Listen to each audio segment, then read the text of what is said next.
나무가 듣는 이야기, 남정면 부경 1위. 저는 나무입니다. 어떤 나무냐고요? 글쎄요. 마을 아이들은 저를 보고 안녕이라고 부르고 마을 어른들은 저를 보고 잘 있제라고 부릅니다.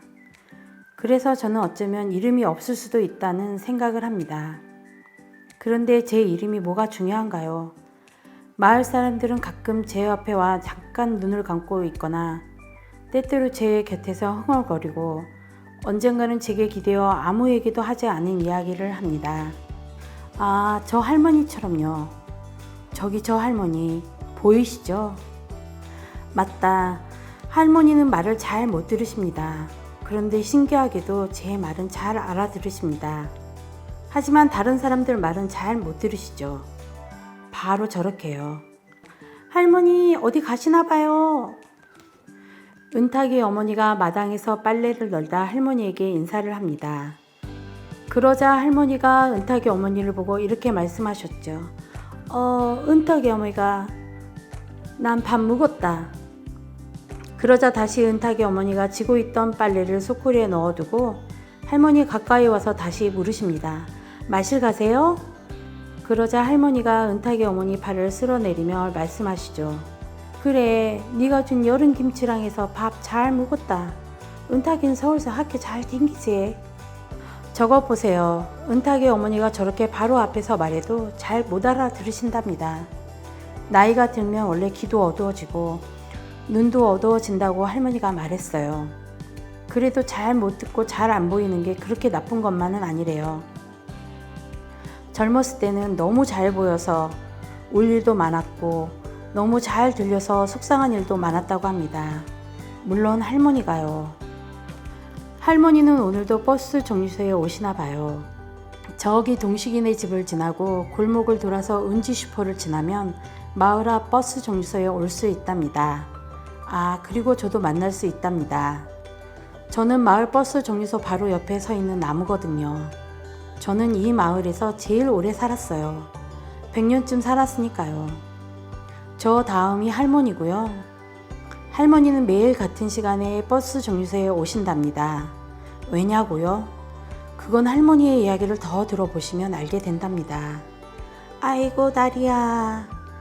할머니 어서 거기 의자에 앉으세요. 좀 전에 바람이 와서 제가 할머니 금방 올 거라고 의자 좀 닦아 놓으라고 했어요. 할머니는 제 말을 금방 알아들으셨는지 지팡이를 세워놓고 의자에 앉았답니다. 저기 버스가 들어오네요. 동식이랑 은지가 타고 있을걸요? 학교 마치는 시간이거든요. 보세요. 동식이랑 은지가 같이 내려요. 할머니 안녕하세요. 은지는 늘 씩씩하게 인사하죠. 아, 은지가 학교는 잘 다녀왔나? 네, 할머니. 이거 하나 드셔보세요. 은지가 할머니에게 알사탕을 건네네요. 역시 은지는 참 착해요. 동식이요? 동식이는 동식이 엄마 말대로 사춘기가 되어서인지 통발이 없어요. 고맙다. 할머니는 은지가 건넨 알사탕을 입에 물고는 동식이에게 묻습니다. 동식이도 학교 잘 다녀왔나? 그런데 동식이는 할머니가 뭘 물어도 아무 소리도 않고 땅만 봅니다. 뭐해? 할머니가 물어보시잖아. 역시 은지예요. 하지만 은지도 참을성이 많은 건 아닌가 봐요. 동식이가 우물쭈물하며 들리지도 않게 대답하자 동식이 옆구리를 쿡 찌르는 걸 보면요. 동식이도 잘 다녀왔어요. 그럼 저희 가볼게요. 은지 말이 끝나자마자 동식이가 휙 돌아가네요. 빨리 동식이의 사춘기가 끝났으면 좋겠습니다. 나무야, 동식이한테 너무 뭐라 하지 마라. 저 때는 다 그렇다. 우리 오빠도 그랬다. 할머니는 참 신기하죠? 제 마음을 어떻게 알고 저렇게 말씀하시는지 참 신기할 때가 많습니다. 할머니 말이 맞아요. 하지만 말 안 듣는 녀석들은 콩 쥐어받고 싶다니까요. 제 말을 들으셨는지 할머니는 한숨을 끙 쉬고 제 기둥을 가만가만 쓸어주시네요.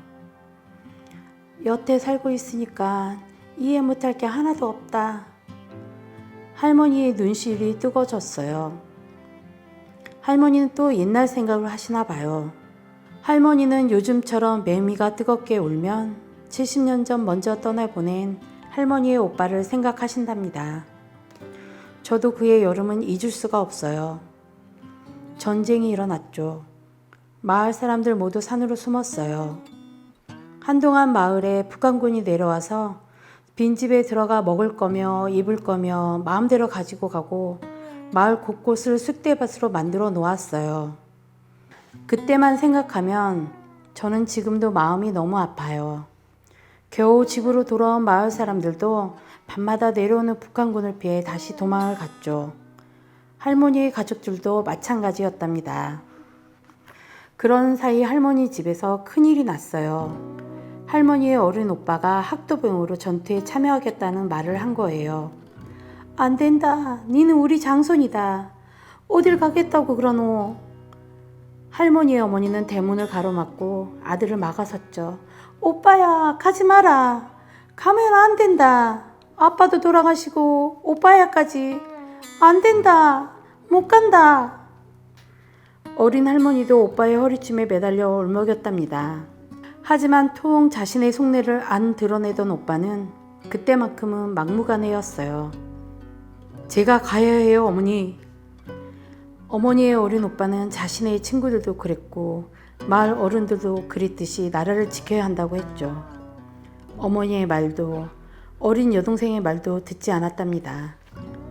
할머니의 어머니는 쓰러질 듯 마당에 주저앉아 아들을 끝끝내 보내고 말았답니다. 만약에 나무야, 내가 말이다. 오빠 애를 끝까지 잡았으면 오빠 애가 죽는 건 막을 수 있지 않았겠나. 할머니는 옷소매로 눈가를 닦으며 먼 데를 바라보았죠. 저는 가지를 흔들어 입을 떨어뜨렸어요. 푸른 잎 두어 장이 할머니 머리 위로 어깨 위로 살포시 떨어졌어요. 오야, 오야 안 울게. 우는 게 다 무슨 소용이고. 오야, 오야. 저는 할머니의 어린 오빠가 떠난 그에 많은 사람들이 이 마을에서 죽임을 당하는 걸 보고만 있었어요. 제가 만약 걸어 다닐 수만 있다면, 제가 만약 소리칠 수만 있다면 이 마을 사람들이 그렇게 다치고 죽는 걸 보고만 있지 않았을 거예요. 하지만 저는 아무것도 하지 못했죠. 그래서 더욱 괴로웠어요. 아마 할머니도 저와 같은 마음이 아니었을까요? 버스가 다시 들어오네요. 성배 씨가 일을 마치고 저 버스에 타고 있을 거예요. 할매요, 더운데 왜 또 나와 계세요? 그는 버스에서 내려 할머니가 앉아있던 의자에 같이 앉았어요. 그리고 할머니의 손을 잡으며 환하게 웃으셨어요. 이래 앉아있으면 꼭 아버지랑 오빠애가 저 버스를 타고 올 것 같다. 할머니 말에 성배 씨가 할머니 어깨를 꼭 안아주며 말했어요. 언젠가 저 버스 타고 꼭 오겠죠. 우리 어머니랑 같이요. 그래요. 성배 씨의 어머니도 전쟁 때 돌아가셨답니다. 산에서 몸을 피해 있다가 먹지를 못하니 젖이 나오질 않아 갓난쟁이 성배가 죽게 생겼다며 마을로 내려와 먹을 것 좀 가지고 가려고 했는데 북한군에게 들켜서 돌아가셨어요. 그때가 성배 씨 2살 때였다고 합니다. 다 제 잘못인 것 같습니다. 할머니는 성배 씨의 손등을 쓸어주며 말하셨어요. 성배 네 잘못이 아니다. 내 같아도 그랬을 기다. 아들이 죽어가는데 당연히 어매가 그럴 수밖에 없지 않나. 성배 씨는 할머니를 부축해 의자에서 일어났어요. 해가 너울너울 지고 있네요. 이 마을 사람들에겐 하나씩의 아픔이 있답니다.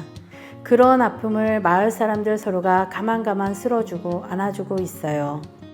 저도요. 늘 이곳에서 변함없이 이 마을이 가지고 있는 아픈 이야기와 함께 살아가는 이야기를 빠짐없이 바라보려고 해요. 그게 제가 할 일이니까요.